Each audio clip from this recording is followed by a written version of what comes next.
Hey guys, this is Nate with Vegan for Your Life. I'm starting a series on diabetes, and this is my intro video. There are myths, a lot of myths about what you should and shouldn't eat that float around diabetes, and I just want to touch on a couple of those myths today before we jump into the actual science of how people come about with type 2 diabetes and how that can be reversed and cured on a low-fat, high-carb diet. So, the American Diabetic Association, I pulled a couple things off their website. One of the myths is that you can't have carbohydrates when you're a diabetic, and or you can't have sugar, and it's simply not true. And the myth I want to break down is it's not that you can't have carbs, it's that you can't have refined carbs. You can't have refined sugar, but you can have loads and loads and loads of whole grain, awesome, healthy, plant-based carbs. So, one of the things they say on their website is a healthy meal plan for people with diabetes is generally the same as a healthy diet for everyone. Low in fat, especially saturated in trans fats. Moderate in salt and sugar, with meals based on whole grain foods, vegetables, and fruit. So the meals for diabetics, so the American Diabetic Association recommends that you eat whole grains, fruits, and vegetables. Boom, that's my diet. It's awesome. So, diabetic and diabetic foods generally offer no special benefit. Most of them still raise blood glucose levels, are usually more expensive, and can also have a laxative effect if they contain sugar alcohols. The other thing they say about food is that starchy foods are part of a healthy meal plan.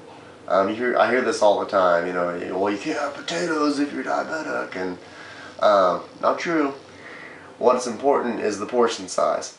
Whole grain breads, cereals, pastas, rice, and starchy vegetables like potatoes, yams, peas, and corn can be included in your meals and snacks. The key is portions. For most people with diabetes, having 3 to 4 servings of carbohydrate-containing foods per meal is about right. So 3 to 4 servings per meal. Whole grain starchy foods are also a good source of fiber, which helps keep your gut healthy. So as you can see, I'm in agreement with the American Diabetic Association to eat more plant-based foods. More whole grains, more vegetables, and more fruit. The thing they do mention to stay away from is refined sugars. They say that they recommend that people should limit their intake of sugar-sweetened beverages to help prevent diabetes. Sugar-sweetened beverages include regular soda, fruit punch, fruit drinks, energy drinks, sports drinks, sweet tea. They say that these can raise your blood glucose and can provide several hundred calories in just one serving, which is true. If you're hitting a bunch of orange juice and you're a diabetic, it's probably not a great idea. Go for the oranges instead. It'll give you a lot more fiber, and you won't be getting as many calories per sip or bite. So there are several. I'm going to post a link or several links at the end of this video of websites where you can go and read about people who have been diabetic, type 2 diabetic, and then have actually reversed it on eating a high-carb, low-fat diet. And I'm just going to read a testimony from Dr. Joel Fuhrman's website, one of the guys that I like a lot that has an eating program. This is from Laverne S., and she says, I'm 100 pounds overweight. 3 weeks ago I had a physical and my blood sugar was 289. Oof. The doctor told me I was diabetic and would be on medication for the rest of my life. Hear that story before? Instead of taking the medication the doctor prescribed, I started the Eat to Live program on May 19th. 3 days later, on the 22nd, my glucose was 90 points lower. 3 days, 90 points lower, in the hundreds on glucose instead of the upper 200s. Let's see, my fasting glucose is now 117, and when I check at night before going to sleep, it's between 120 and 122. A drastic change from 289. All in less than 3 weeks. I will continue this plan on my exercise regimen so that my numbers get even lower. I'm losing about 5 pounds a week.